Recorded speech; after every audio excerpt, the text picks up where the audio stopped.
يا رب بالمصطفى بلغ مقاصدنا واغفر لنا ما مضى يا واسع الكرم. يا رب بالمصطفى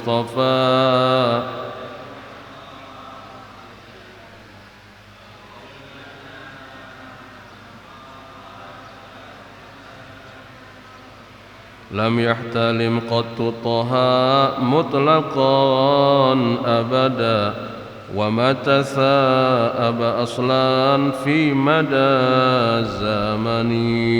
يا رب بالمصطفى بلغ مقاصدنا واغفر لنا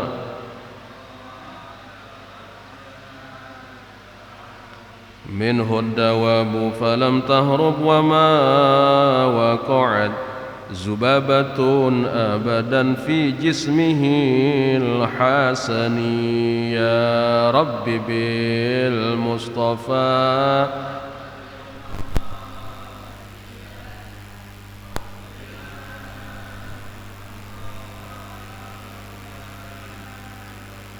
وقلبه لم ينم والعين قد نأست ولا يرى زله في شمس ذو فاطن.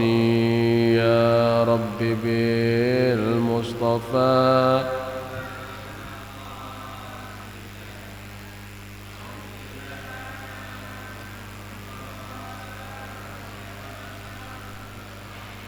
كتفه قد علت قوما إذا جلسوا عند ولادة سفيا ذا بمختتن. يا رب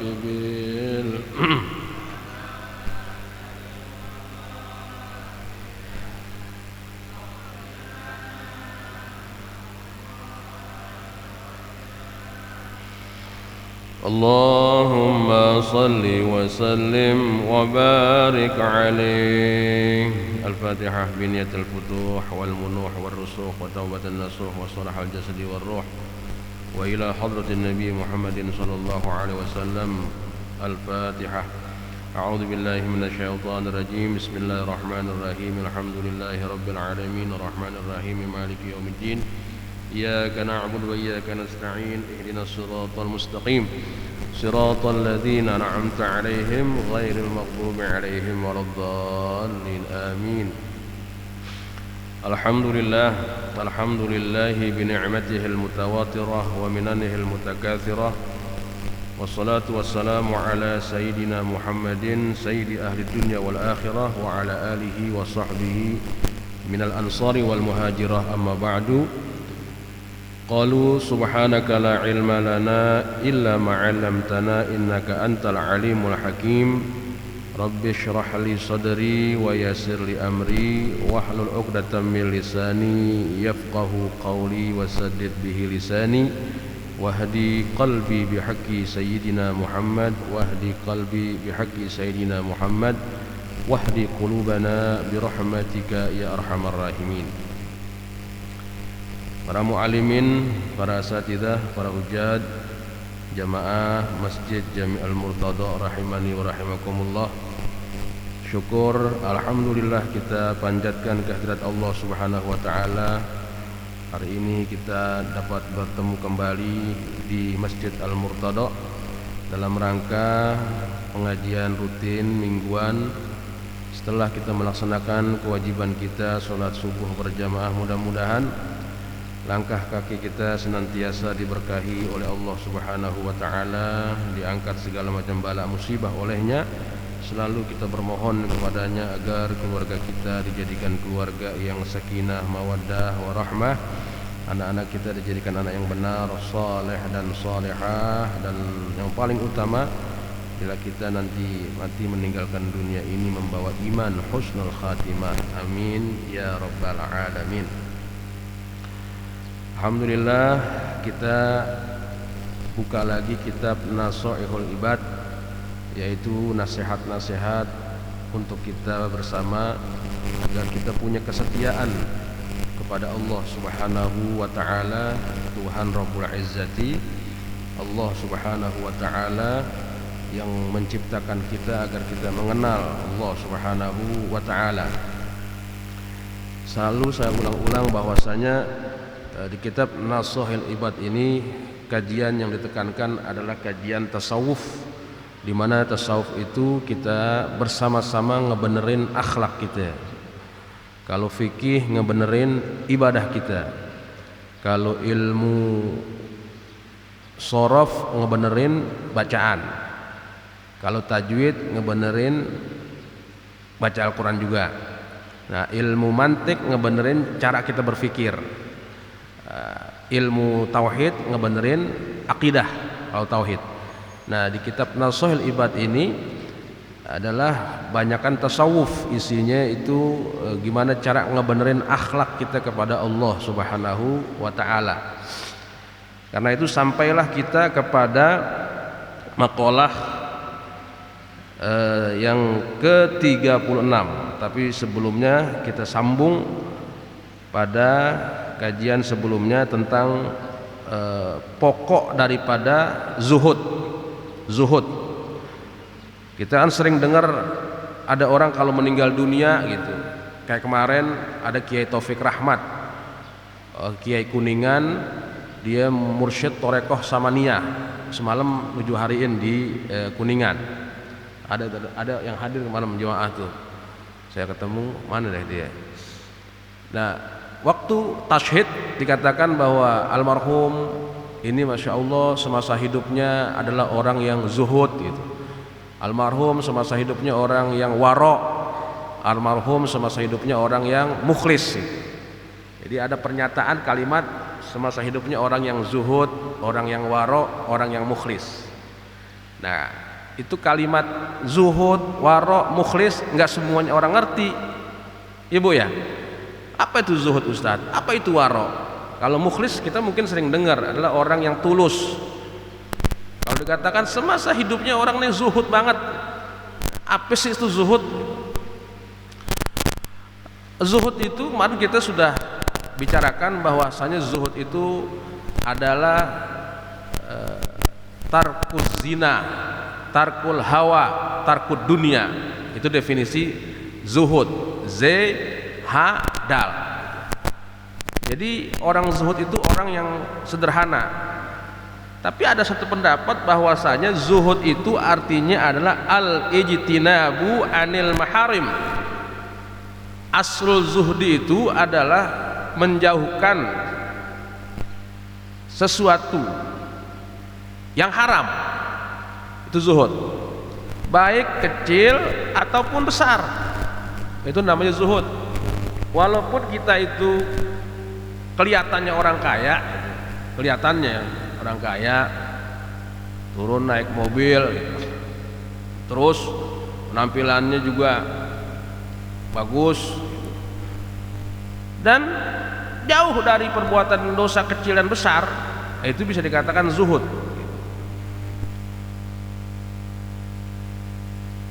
Ciri-ciri orang zuhud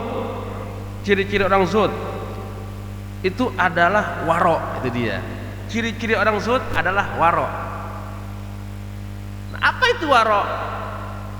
Kalau kita buka di kamus ta'rifat Syekh Ali bin Muhammad Al-Jurjani, yang namanya waro itu adalah dia takut daripada subhat. Subhat apa lagi nih? Subhat masih samar-samar. Subhat tuh hukum yang masih samar-samar, itu namanya subhat. Jadi orang waro itu orang yang tidak mau menggunakan yang subhat, khaufan fil wuqu'i minal muharramat, karena dia takut jatuh pada hal yang haram. Ada juga yang mengartikan waro itu adalah mulazamatul a'mal jamilah, orang yang selalu mulazamah, selalu mengerjakan perbuatan-perbuatan yang bagus. Itu waro. Perangainya bagus, ketemu orang bagus, itu waro. Tapi di Betawi kita kenal orang waro itu adalah orang yang tidak gimana-gimana, kalau Betawi itu gimana-gimana gitu kan. Gimana-gimana apaan sih Ustaz itu? Orangnya itu waro itu orangnya, kalau misalnya ada orang yang rame-rame nonton bola gitu misalnya nih, dia kagak nonton, bukan berarti nonton bola kagak boleh. Rame-rame orang pada nonton konser, dia kagak nonton gitu. Rame-rame orang makan Kentucky Fried Chicken misalnya, dia takut makan. Nah di kita nih yang lucu, ada undangan tahlilan, dia nggak mau makan, dia nggak mau minum. Kenapa? Dia bilang bid'ah, Nabi nggak ngerjain. Itu bukan waro yang kayak begitu, itu namanya tukang fitnah. Kalau ada orang yang misalnya diundang ke acara tahlilan 1 hari, 3 hari, 7 hari, dia nggak mau makan, dia nggak mau minum, dengan alasan bahwa Nabi nggak ngerjain, itu perbuatan bid'ah, itu bukan waro, itu namanya fitnah. Lain halnya kalau ditanya, kenapa ente nggak mau makan, kenapa ente nggak mau minum? Kasihan Pak Ustadz. Apaan yang kasihan? Sohibul baitnya orang miskin gitu. Saya kasihan, ngerepotin. Ya kalau ente kasihan, ente bawa dari rumah aqua, sedekahin. Kalau ente kasihan begitu. Nah itu yang namanya waro. Dia kasihan sama sohibul musibah, dia datengin ke rumahnya, dia bawa makanan, dia bawa sembako, dia bawa modal, dia niatin buat tamu yang datang. Itu waro tuh, bisa dikatakan kayak begitu. Kita kan kadang-kadang nih di Tanjung Barat lah gitu, di Tanjung Barat itu memang udah jadi budaya 1 hari, 3 hari, 7 hari, 14 hari gitu. Kalau ada yang bilang bid'ah, itu tukang fitnah, gitu aja. Tapi kalau emang dia jaga diri, itu orang yang waro. Lain halnya Pak di daerah Tanjung, di Jawa Barat itu, saya lihat di Jawa Barat udah bener-bener membudaya yang mengakar, bener-bener itu udah bener-bener nggak punya duit dipaksa-paksain. Jadi yang meninggal nih orang susah meninggal, saldonya di rumah kagak ada, saldonya di rumah simpenannya kagak ada, udah habis gitu. Tapi karena budaya yang udah mengakar, dia mati-matian usahain 1 hari, 2 hari, 3 hari, sampai 7 hari, sampai terus. Walaupun Indomie 3 bungkus ame isinya itu Presti gitu, tapi hutang ke sono kemari. Nah kita nih yang tahu, mestinya kita tahan gitu. Jangan nyusahin, udah semampunya aja. Nanti kalau misalnya kurang-kurang saya bantuin. Itu orang yang warok termasuk itu. Jadi mulazamatul a'mal jamilah, orang yang senang berbuat yang bagus-bagus. Itu ada Habib di daerah Cipelang, Habib namanya Habib Hadun bin Muhammad bin Umar Alatos. Itu orang warok itu, orang zuhud asli, pakai handphone kagak mau, tanahnya hektaran, tinggalnya di gubuk. Ketemu perempuan nggak mau. Saya tanya, ada istri Habib gitu, ada istri, biar di belakang. Habib di sini aja. Kenapa ya Habib jarang bertemu, berinteraksi dengan perempuan? Habib takut nggak bisa ngejaga hati Habib. Masya Allah tuh, ada yang begitu modelnya. Ketika santri-santri yang datang ke kendurian, mereka disuruh ngebawa makan masing-masing, bantuin sohibul musibah. Itu orang warok. Tapi dia nggak bilang bid'ah gitu, nggak bilang bid'ah. Kenapa? Ya kali aja nanti ada orang yang sohibul musibahnya memang dia sayang sama keluarganya, dia kepengen bersedekah sama yang datang, itu boleh. Cuman kadang-kadang orang yang susah ini maksain diri gitu, maksain diri. Memang di sana ada hadis yang menyatakan bahwasanya irhamu mautakum bisodakoh gitu. Sayangilah orang yang mati di antara kamu dengan sodakoh, sayangi. biar menjadi sebab rahmat turun, wujudur rahmah, sayangi dengan sodako. Nah kita amalin, praktekin dengan model macam-macam. Di Tanjung Barat misalnya, di Tanjung Barat kalau orang nyolatin kan suka dikasih amplop tuh jamaahnya gitu kan, ustadznya pertama dikasih amplopnya. Itu berdasarkan hadis tadi, irhamu mautakum bisodakoh, karena tidak ada malam pertama yang paling dahsyat kecuali malam pertama di kuburan, kata Rasulullah. Bahwasannya asyaddu minal lailatul ula la ya'ti 'alal mayyit asyaddu minal lailatul ula farhamu mautakum bisodakoh. Paling dahsyat tuh malam pertama di kuburan. Kalau kita bayangin ya dahsyat banget lah gitu, di kuburan gelap. Irhamu mautakum bisodakoh, sayangilah orang yang mati di antara kalian dengan sodakoh. Nah kita modelnya macam-macam. Sodakoh itu kan bisa dengan uang dan juga bisa dengan makanan. Bahkan kata Nabi, kalau kamu nggak punya uang itu, fa illam tajidu, kalau kamu nggak punya itu yang buat disedekahin, baik uang atau air atau makanan, maka sholatlah 2 rakaat gitu. Sampai kayak begitu, maka sholatlah 2 rakaat dengan niat menghadiahkan sholat kamu itu untuk yang meninggal. Itu namanya sholat sunnah hadiah. Sholat sunnah hadiah itu memang ada keterangannya dari guru-guru kita, bahwasanya malam pertama kita lakukan sholat sunnah hadiah. Rakaat pertama habis Fatihah kita baca ayat kursi, al-Qumud, al-Ikhlas. Kedua juga begitu. Setelah kita sujud, kita berdoa, kemudian habis salam kita katakan, Allahumma inni sholaitu hadhihi shalah wa ba'ath thawabaha ila qabri fulan bin fulan. Ya Allah, saya habis laksanakan sholat nih. Inni sholaitu hadhihi shalah, sungguhnya saya telah melaksanakan sholat ini. Saya kirim hadiah pahalanya kepada fulan bin fulan.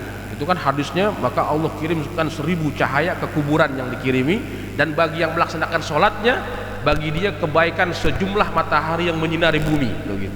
Sejumlah kebaikan yang menyinari bumi. Itu namanya sholat sunnah hadiah.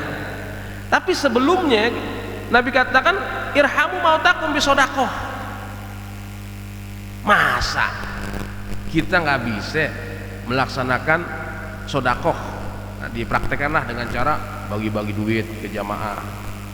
Nah, caranya jamaah masing-masing tuh, ada yang pakai adab, saya terima, saya kasih lagi, saya terima, saya kasih lagi. Memang ada tuntunannya. Tapi kalau orang yang kita lihat dia orang susah Pak, orang miskin lah bahasanya gitu, orang miskin kita lihat, ya kita tahu diri, kita bawain dia, kita bantuin dia. Nah itulah yang dinamakan dengan warok tuh orang, mulazamatul a'mal jamilah, orang yang senantiasa melakukan perbuatan-perbuatan yang bagus. Ya alhamdulillah di kita ini banyak melaksanakan amaliyah itu ada tuntunannya dan ada pilihannya. Jangan dikatakan bid'ah gitu aja udah, karena kalau dikatakan bid'ah itu efeknya bisa besar, efeknya meledaknya bisa besar, karena bid'ah itu nggak boleh sembarangan kita lafazkan ke kaum muslimin. Efeknya itu kullu bid'atin dolalah wa kullu dolalatin finnar. Efeknya begitu, karena yang dimaksud dengan bid'ah oleh tetangga-tetangga yang sebelah itu maksudnya bid'ah dolalah. Buat mereka tuh bid'ah kan cuma satu, dolalah. Kalau kita, ulama kita, bid'ah itu ya bukan dolalah aja, ada hasanah, ada sayi'ah. Lihat dulu konteksnya, sesuai gak dengan syariat. Kan hadis Nabi itu bisa perkataan, bisa perbuatan, bisa persetujuan, itu hadis Nabi. Nah kalau kayak tahlilan dikatakan bid'ah, dari mana bid'ah? Nabi gak ngerjain. Yang diisi dalam tahlilan apa sih? Mereka baca Yasin, mereka baca Al-Fatihah, mereka kumpul berselawat kepada Nabi dan mereka berdoa. Itu isinya diajarin sama Nabi Muhammad SAW semua. Kalau memang bid'ah itu namanya hasanah, itu baik. Nah masalah makanannya gimana Ustaz? Nah makanan itulah yang jadi masalah. Nanti kita lihat makanan itu yang menjadi masalah gitu. Kalau misalnya kita lihat makanan itu dari orang yang susah dipaksain, nah itu tanggung jawab kiai itu buat saya gitu. tanggung jawab kiainya sama ustadznya gitu. Masya Allah Pak, sekarang ini luar biasa kan tantangannya gitu. Karena Habib Hadun yang di Cipelang itu Bogor, pesantren Raudhatus Saadah, sama kita dia orangnya warok, tapi kan di sana banyak orang susah, mohon maaf gitu, artinya petani-petani yang mereka itu kehidupannya perih gitu, perih kehidupannya, perih banget. Kalau kita 20.000 di Jakarta seumpama habis pagi, di sana 20.000 bisa habis seminggu gitu kan, habis seminggu. Kenapa seminggu habis? Dibeliin ikan asin sama ikan teri gitu, itu buat seminggu, mati keluarganya nih. Ya Allah, kadang-kadang repot juga saya jelasinnya, repot juga, sampai akhirnya piaraannya ayam dijual, kambing dijual, bures kurang minjem lagi. Nah, kita kan nggak kepengen orang akhirnya ngelihat amaliyah kita itu justru amaliyah yang memberatkan umat. Nah, kiai sama ustadznya yang bertanggung jawab ngajak umat, ini orang-orang kagak punya. Ayo dah kita bantu, dia kayaknya pengen bikin acara tuh sampai 7 hari, ayo kita bantu dah. Itu fungsinya seorang ulama, mas'uliyatu fi qaryatih, tanggung jawab di kampungnya gitu, tanggung jawab di kampungnya. Nah, orang yang warok dia hati-hati yang kayak begitu. Orang yang warok sangat hati-hati, sangat hati-hati, karena la wara'a la yasihhu zuhda. Orang yang tidak punya warok maka kata zuhudnya itu nggak sah. Dia orangnya zuhud tuh, tapi sembarangan orangnya, nggak sah tuh zuhudnya. Karena zuhud itu adalah orang yang tadi al-ijtinabu anil maharim, orang yang menjauh dari perbuatan yang haram. Tapi lain halnya lagi kalau dia mampu, dia kepengen sayangi keluarganya dengan cara bersodakoh, maka wajib habis tuh yang di rumah gitu, jangan disisain. Kalau ente bikin acara 1 hari, 3 hari, 7 hari, wajib habis karena niatnya sodakoh. Akuannya habisin malam itu juga karena niatnya sodakoh, biar sodakohnya itu manfaat buat mayitnya. Kalau dilihat manfaat buat yang hidup, tapi pahalanya manfaat buat mayitnya gitu. Nah itu dari segi amaliyah yang ada di kita Tanjung Barat tuh, amaliyah yang ada di Tanjung Barat. Kalau udah naik lagi amaliyah kita di kantor, di pasar, ya tentunya kita jaga semuanya jangan sampai tercampur barang-barang yang subhat.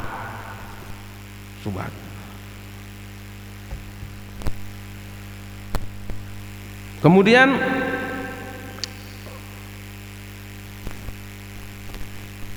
ciri orang yang zuhud itu adalah ada jami'il faraidi yasiruha wa asiruha. Ciri orang yang zuhud itu adalah dia melaksanakan semua yang difardukan oleh Allah Subhanahu wa taala, baik yang susah ataupun yang gampang, yang fardunya itu baik yang susah ataupun yang gampang. Li anna man la taubata lahu la tasihu lahul inabah.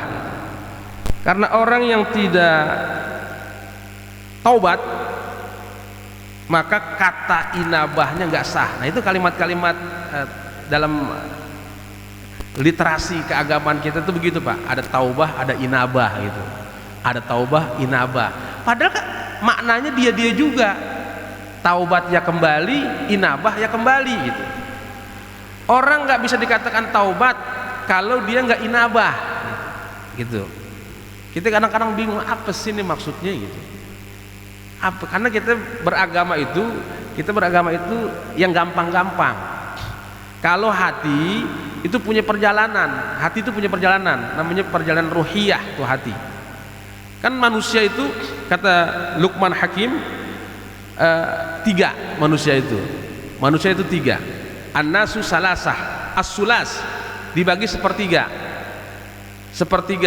untuk Allah, sepertiga lagi untuk dirinya, sepertiga lagi untuk cacing gitu kan, yang kita sering dengar dari guru-guru kita itu. Manusia itu 3, sulusun lillahi wa sulusun li nafsihi wa sulusun lidudi. Kita semuanya ada peran itu, sepertiga untuk Allah. Nah yang untuk Allah ini apa? faruhuh. Yang untuk Allah kembali kepada Allah itu ruhnya, itu ruh. Nah sekarang ini kita lagi ngisi ruh. Sekarang nih ilmu ini nih lagi ngisi ruh kita agar nanti kita kembali kepada Allah, ruh kita itu ringan. Sulusun ruhuhu lillah, rajiun ila Allah. Dia kembali kepada Allah, yang kembali ruhnya. Inna lillahi wa inna ilaihi rajiun. Inna lillahi, bukan dibaca inna lillahi wa inna ilaihi rajiun gitu. Kan dulu ada tuh pejabat kita baca inna lillahi wa inna ilaihi rajiun, ketahuan kualitasnya pejabat. Inna lillahi wa inna ilaihi, kembali kepada Allah. Siapa yang kembali kepada Allah? Ruh kembali kepada Allah. Nah kita kepengen ruh kembali kepada Allah. Sekarang kita lagi belajar cara ngebersihin jiwa. Nah jiwa itu jiwa, ruh, akal itu satu rangkaian. Satu rangkaian. Yang sepertiga untuk dirinya siapa? Amal. Amal yang kita kerjakan kembali ke diri kita masing-masing. Amal kita. Kalau di dunia senang baca Quran, maka kembali kepada kita. Di dunia senang sedekah, kembali kepada kita, enggak kepada orang lain. Dan sepertiga lagi diri kita ini untuk cacing. Standarnya orang itu kalau mati busuk dimakan oleh cacing, standar umumnya. Walaupun ada standar khusus orang-orang yang punya fasilitas dalam dirinya itu munawwar, dalam dirinya bercahaya, senang kepada Allah, senang amal yang Allah senengin, sehingga kita bisa mendengar ada orang kok nggak dimakan cacing Pak Ustadz. Ya itulah ada keistimewaan dia. Waktu hidupnya senang sama Allah, senang beramaliyah yang disenangi oleh Allah. Nah yang kembali kepada Allah itu ya ruh kembali kepada Allah. Nah isi didikan ruh itu tadi diantaranya zuhud itu, wara, taubat, itu isinya tuh taubat. Taubat itu apa sih Ustaz? Taubat itu kembali kepada Allah Subhanahu wa taala. Selalu kita istighfar kepada Allah, astagfirullahaladzim wa atubu ilaih. Atubu itu artinya aku kembali kepadamu ya Allah, aku kembali padamu ya Allah. Selalu kita ingatin jiwa kita, atubu ilaih, atubu ilaih. Masya Allah. Ya, mudah-mudahan nih pagi hari ini ruh kita disegarkan oleh Allah Subhanahu wa taala. Seger, ruh kita disegarkan. Nah cara menyegarkan ruh itu, vitamin ruh itu adalah ikhlas itu, jujur sama tumaknina.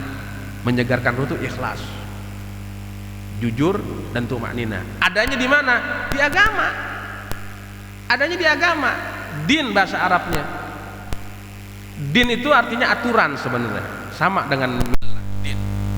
Nah, dalam agama kita itu arkanuddin arbaatun, rukun agama itu ada 4 rukun agama. Pertama qasduddin, tujuan beragama. Kedua wafaul ahdi, kesetiaan dalam beragama. Kemudian tarkul limanhi, dia meninggalkan larangan agama.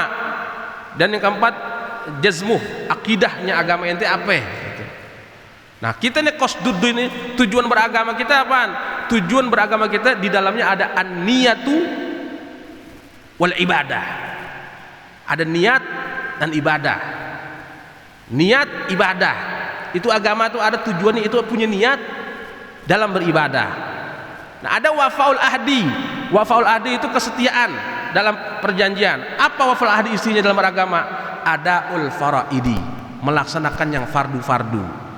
Kalau orang beragama nggak ada niat, nggak ada ibadah, nggak ada melaksanakan yang fardu, tapi KTP-nya Islam, KTP-nya doang Islam, tapi isi agamanya nggak ada. Nah, di situ dikatakan tarkun limanhi, dia juga meninggalkan larangan-larangan yang dilarang oleh agama. Yang terakhir jazmuh, dia punya keyakinannya apa? Nah, keyakinan kita adalah akidah ahlus sunnah wal jamaah. Akidah ahlus sunnah wal jamaah inilah yang menjadi landasan acuan beramal kita sesuai amalan para ulama-ulama kita sampai para sahabat Nabi kita Muhammad sallallahu alaihi wasallam sampai kepada akidahnya Rasulullah sallallahu alaihi wasallam. Kalau ditanya Rasulullah waro enggak? Oh dia gurunya orang-orang waro. Rasul zuhud enggak? Rasulullah paling zuhud gitu. Umar bin Khattab aja sampai nangis ketika masuk ke rumah Rasulullah, ngelihat tempat tidurnya Rasulullah, ngelihat tempat makan Rasulullah, ngelihat tempat minum Rasulullah. Umar bin Khattab sampai nangis, ya Rasulullah, Raja Romawi tidur di kasur empuk, mereka minum dari piring emas, dari gelas emas, sedangkan engkau Sayyidul Alamin, engkau ini penghulunya alam, kekasihnya Rabbul Alamin, kau tidur di atas tikar yang sudah lusuh, kau minum dengan minuman yang sudah layu, padahal kalau engkau mau, engkau bisa melebihi Raja Romawi dan Persia. Nangis Umar bin Khattab ngelihat pinggulnya Rasulullah berbekas tikar. Itu paling zuhudnya manusia. Padahal beliau siapa? Beliau kita katakan Sayyidul Kaunain. Beliau itu penghulunya Masyriq Maghrib yang terpilih oleh Allah Subhanahu wa taala, Sayyidul Wujud. Apa kata Rasulullah? Ya Umar, itu untuk mereka yang kau sebutkan tadi, lahum fid dunya walana fil akhirah. Itu untuk mereka di dunia, tapi nanti buat kita di akhirat. Itu dia itu Rasulullah sallallahu alaihi wasallam. Allahumma shalli wa sallim wa barik alaihi. Itulah pemimpin rela susah, rela menderita demi untuk membela umatnya. Itu. Tapi Rasulullah sallallahu alaihi wasallam tidak melarang umatnya itu kaya, nggak melarang. Cuman diajarin zuhud gitu aja, diajarin zuhud. Diajarin zuhud, jangan sampai dunianya itu menguasai hatinya gitu. Ya, adaul faraid. Di antara ciri zuhud itu adalah melaksanakan yang fardu-fardu. Li'anna man la taubata lahu la tasihul lahul inabah. Fattaubah huwal qiyam bi kulli huquqir rabbi wal inabah huwa ikhrajul qalbi min zulumatis syubhat. Tuh dia. Yang namanya taubat itu melaksanakan semua hak-hak ketuhanan, dan yang namanya inabah itu adalah mengeluarkan gambaran yang ada di hati, kegelapan-kegelapan yang meragukan. Itu namanya inabah. Ini mudah-mudahan bahasa ini Allah nanti yang membimbing kita, yang memahami Pak ya gitu. Al-inabah itu mengeluarkan gambaran-gambaran hati. Bayangin aja, di hati kita udah banyak banget nih gambaran, banyak di hati kita gambaran. Udah pengen megang handphone aja, termasuk ini. Udah pengen megang ini aja, udah pengen kita begini aja, udah. Nah, orang-orang inabah itu di hatinya nggak begitu, dikeluarkan kegelapan subhat. Dia mau yang masuk adalah Allah aja di hati itu. Yang dia mau di hati itu cuma ada Allah aja, udah nggak ada yang lain, nggak ada yang lain. Itu orang-orang inabah. Makanya wa anibu ilallah, ayo kembali kalian kepada Allah Subhanahu wa taala, kembali kalian kepada Allah. Daftar sebelum mati. Nah, kita ini kan lagi begitu, pengen di hati itu adanya Allah aja, nggak ada kepengen yang lain gitu. Pengennya cuman nanti dia pulang lagi ke rumah gitu, udah banyak kepengenan lagi kan gitu. Makanya kita istighfar lagi, astagfirullahaladzim wa atubu ilaih gitu.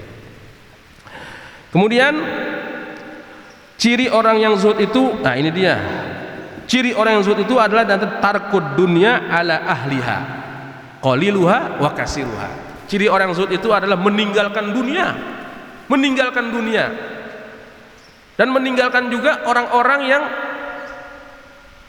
gemar sama dunia. Makanya orang zuhud nggak kepengen anaknya jadi artis, nggak kepengen Pak. Orang-orang zuhud tuh nggak kepengen anak itu jadi orang terkenal, nggak kepengen. Orang zuhud kepengen anaknya selamat di dunia dan di akhirat, begitu doang. Aneh kepengen dah. Kalau kita datang ke orang-orang yang zuhud lah, kita katakan orang-orang yang arif billah, udah minta sama dia doa, doain saya kiai biar saya selamat di dunia dan di akhirat. Tapi jarang Pak yang begitu. Rata-rata doain kiai semoga anak saya ini jadi disebutin jadinya gitu. Bukan berarti nggak boleh. Ini pilihan orang dalam pemahaman itu. Tapi yang paling bagus minta biar selamat dunia dan akhirat. Itu dia. Tarkud dunia ala ahliha, meninggalkan dunia. Nanti kalau ngaji ini kagak terus, takutnya saya tuh nggak paham kok dunia ditinggalin gitu. Sedangkan kita lagi di dunia nih, berarti meninggalkan dunia mati dong. Bukan, meninggalkan dunia itu bukan mati. Meninggalkan dunia nanti ada penjelasannya. Meninggalkan dunia itu artinya di hati kita ini, di hati kita kosong daripada keserakahan gitu. Karena nanti dikatakan di sini bahwasanya li'anna man la qana'ata lahu la yasitu lahu tawakkal. Ciri orang yang masih cinta sama dunia itu serakah gitu kan. Nah, lawan kata serakah itu adalah qanaah.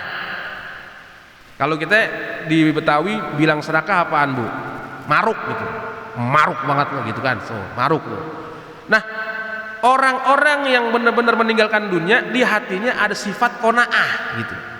Nah, sifat qanaah ini adalah orang yang merasa cukup dengan pemberian Allah Subhanahu wa taala. Itu orang qanaah. Insya Allah kalau kita amalin bahagia kita, seneng, nggak ngoyo gitu. Nah, ciri orang yang qanaahnya sah, dia bertawakal gitu. Ciri orang yang qanaahnya sah, dia bertawakal. Li'anna la qana'ata lahu liman la tawakkal lahu. Coba ini kalimat-kalimat agama kita, literasinya begitu. Kita katakan tuh dia orangnya qanaah tuh. Kenapa? Nggak pernah ngeluh. Dapat berapa aja senyum gitu. Kalau kita lihat tuh ada obrolan-obrolan di pangkalan-pangkalan ojek, tuh dia tuh. Kenapa? Orangnya qanaah. Masya Allah. Dapat berapa aja senyum, alhamdulillah. Orang aja seneng Pak ngelihatnya. Kalau dia enggak tuh. Kalau dia tuh setiap dapat itu 75% buat umroh. Dapat 50.000, 35 buat umroh. Dapat 100.000, 75 buat umroh. Temennya tanya, emang ente kapan mau umroh? Anda perhatikan sudah 4 tahun ini ente nggak umroh gitu. Pas dianterin ke rumahnya, dipanggil bininya umroh gitu. Nggak taunya bininya umroh namanya. Gitu. Umroh bininya nama. Oh, gue pikir lu umroh kali itu. Nah, kita lihat tuh kalimat-kalimat di warung kopi, biar ada tuh kalimat. Jadi orang yang qanaah dong ente, serakah amat gitu. Apa sih qanaah? Udah merasa cukup. Oh, dia tuh orang yang qanaah tuh. Kenapa emang? Nggak pernah ngeluh. Lihat, tawakal nggak dia kepada Allah? Karena sahnya qanaah itu dia bertawakal kepada Allah. Apa cirinya tawakal kepada Allah? Dia nggak pernah minta-minta. Itu dia. Orang yang tawakal itu nggak pernah minta-minta. Minta untuk kepentingan dirinya. Orang tawakal itu. Dia yakin kepada Allah bahwa rezekinya bakal sampai. Dia yakin kepada Allah jatah dia bakal sampai. Itu orang yang tawakal. Orang yang tawakal itu dia al-ya'su amma fi adin nas. Bahkan dia udah putus asa sama tangannya manusia walaupun dia orang kaya. Dia hanya percaya kepada Allah Subhanahu wa taala. Tapi kalau dia bilang tawakal, kemudian dia minta sono kemari, itu namanya bukan tawakal. Itu namanya pura-pura tawakal. Ada satu kisah, ini kan habis haji nih sekarang. Orang Yaman, ini sebab ayat turun watazawadu. Orang Yaman itu kata Rasulullah, kana ahlul Yaman yahujun. Orang Yaman berangkat haji. Berangkat haji wala yatazawadun. Dia berangkat haji nggak nyiapin bekal, berangkat aja haji. Yaman ke Mekah tuh berangkat. Ditanya, kok ente nggak persiapin bekal? Nahnul mutawakkilun. Kami bertawakal. Orang tawakal dicukupi oleh Allah. Ayatnya, wa may tawakkal 'ala Allah fahuwa hasbuh. Siapa yang bertawakal kepada Allah, niscaya Allah yang cukupi. Kami bertawakal. Nah, orang haji, Pak. Haji kan lama. Sampai di Mekah lapar. Fa idza qadimu Mekah sa'alun nas. Sampai di Mekah lapar, ya otomatis dia pengen makan. Karena dia nggak bawa bekal, dia minta sono kemari. Dia minta ke sono kemari. Sa'alun nas. Awalnya bagus. Apa? Nahnul mutawakkilun. Kami bertawakal kepada Allah. Sampai di sono diminta-minta karena lapar, haus. Turunlah ayat watazawwadu fa inna khairaz zadit taqwa. Bekal dong kata Allah, bekal. Dan sebaik-baiknya bekal itu adalah takwa. Itu. Kalau mau pergi haji siapin bekal. Tapi ingat, sebaik-baik bekal adalah takwa. Wa tarkus su'ali minat takwa. Ente tinggalin minta itu bagian daripada takwa. Tinggalin minta-minta itu bagian daripada takwa. Kalau ada ustadz suka minta ke jamaahnya, buat apa nih? Ya buat kepentingan dirinya, itu bukan ustadz tawakal. Kalau ada kiai suka minta-minta buat dirinya, itu bukan kiai tawakal. Tapi kalau dia ngajak, lain. Aneh ngajak, buat apaan? Buat bangun pesantren. Itu bukan minta, itu ngajak. Ustaz Zulkarnain ngajak ke masjid, ngajak berpartisipasi buat jamaah yang hadir, karena yang hadir ini kan ada juga yang mungkin dia mau beli makanan, duitnya belum ditransfer gitu, umpama gitu. Dia ngajak lain. Kalau minta itu buat kepentingan diri. Nah, orang yang tawakal kepada Allah Subhanahu wa taala, dia siqah fi yadillah. Dia siqah apa yang ada di sisi Allah, pasti sampai rezekinya itu, pasti sampai. Ada orang dia ingin membuktikan bahwa rezeki itu pasti sampai. Dia ke padang pasir, habis bekal di padang pasir, dia ausan. Dia keausan, pikiran tuh di padang pasir udah nggak ada lagi dah makhluk. Tiba-tiba ada perampok lewat padang pasir kabur. Dilihatnya orang terkapar, keausan. Nggak tege juga itu perampok. Akhirnya karena keausan dia nggak mau minta nih dia kepada Allah. Dia pengen membuktikan tawakal yang benar, hakiki tawakal. Perampoknya turun, dituangin air, diminumin. Dia cuma senyum. Benar ternyata. Wa may yatawakkal 'ala Allah fahuwa hasbuh. Allah yang cukupin. Nah, ada yang modelnya kayak begitu. Hatinya kepengen terus ke Allah gitu. Nah, tawakal itu menurut ulama apa? Qat'un nadhari anil asbab ba'da tahyiatil asbab. Tawakal. Kita ini qat'un nadhari, kita putusin harapan-harapan kepada sebab setelah kita persiapkan sebab. Setelah kita persiapkan sebab. Bukan enggak ada sebab, ada sebab. Kayak jamaah tabligh. Iya, Pak. Ini ada enggak jamaah tabligh di Al-Murtado? Jamaah tabligh itu, Pak, itu mereka keluar 3 hari, ada yang keluar sebulan, ada yang 40 hari, ada yang 4 bulan jamaah tabligh. Dikatakan oleh mereka, kami sudah bertawakal kepada Allah. Yang ngomong kontrakannya banyak. Ketika ditanya, ente sebulan nih tinggalin rumah ente, anak ente tinggalin, saya bertawakal Ustaz kepada Allah. Dia ngomong begitu, kontrakannya ada banyak. Pantes diajaklah jamaah dengan jawaban yang sama dia. Sedangkan di rumahnya kontrakannya kagak ada, bulanannya kagak ada, anaknya di rumah semuanya pada kelaparan. Itu bukan lagi menjalankan amalia syariat, tapi itu justru menjelek-jelekan syariat. Yang namanya tawakal ada sebabnya gitu. Kita punya mobil, kalau taruh di luar hilang, ya masukin ke dalam, kunci pagar. Itu namanya tawakal. Kata Rasulullah, ikat dulu tuh onta, baru ente bertawakal kepada Allah Subhanahu wa taala. Itu yang namanya tawakal. Nah, orang qanaah rangkaiannya, kalau sah qanaahnya, dia bertawakal kepada Allah Subhanahu wa taala. Nah, kita ini, Pak, Bu, nggak bisa saya paksa ibu tawakal kepada Allah, saya paksa ibu bapak qanaah kepada Allah, nggak bisa. Tapi dengan ilmu yang ditransfer kayak begini, kita bisa bermuhasabah. Oh, ternyata saya belum bertawakal kepada Allah. Kenapa? Saya masih suka minta-minta ke orang, masih suka-suka telepon orang, kirimin dong nih, gua nih begini nih. Belum bertawakal kepada Allah. Nah, kalau bertawakal kepada Allah, keluar kata Nabi, lau annakum tatawakkaluna 'alallah haqqa tawakkulih la razaqakum. Kalau kalian benar-benar bertawakal kepada Allah Subhanahu wa taala, benar-benar bertawakal, pasti rezeki sampai. Sebagaimana burung yang berangkat di pagi hari dengan perut kosong, dia pulang di sore hari dengan perut berisi. Itu dia jaminan Nabi. Nah, kita kan begitu. Pagi kita keluar nih, saya ke masjid. Dari pagi kita keluar kosong perut. Di masjid makan roti. Itu bukan ngarepin rotinya, memang kita ngamalin. Keluar pagi ke rumah teman satu rahim, masya Allah benar ternyata. Asal jangan minta, coba. Asal jangan minta. Buktikan saya bertawakal kepada Allah, saya mau satu rahmi.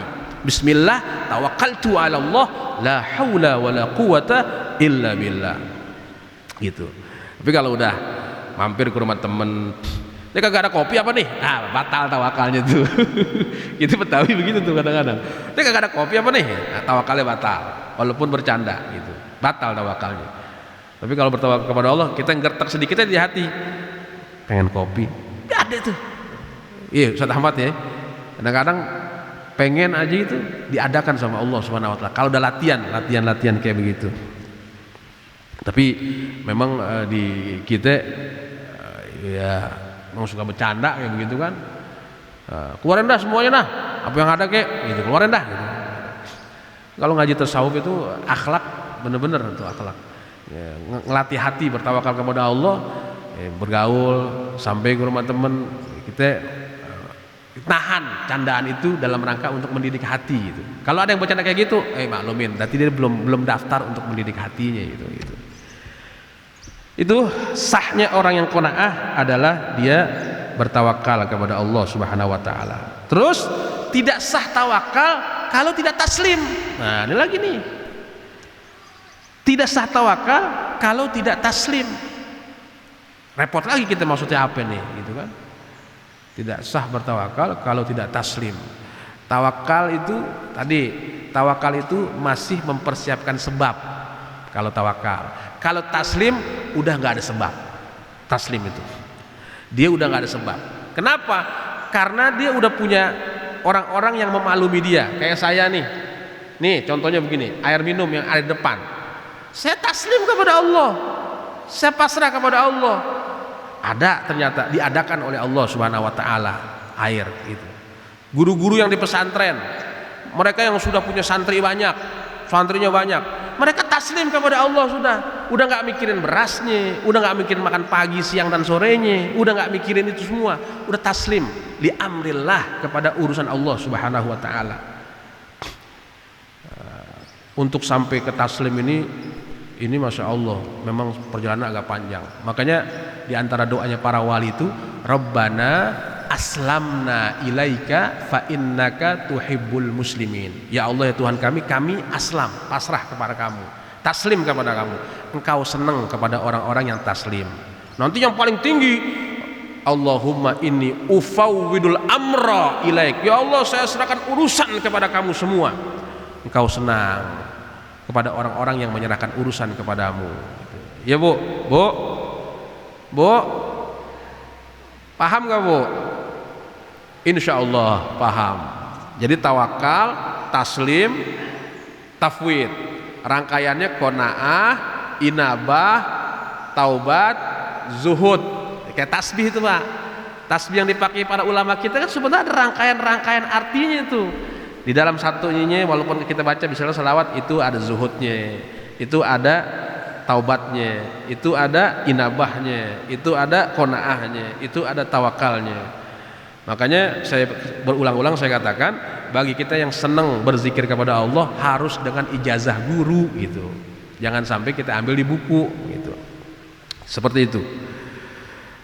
Yang terakhir ini. Yang terakhir adalah al-inqiyad.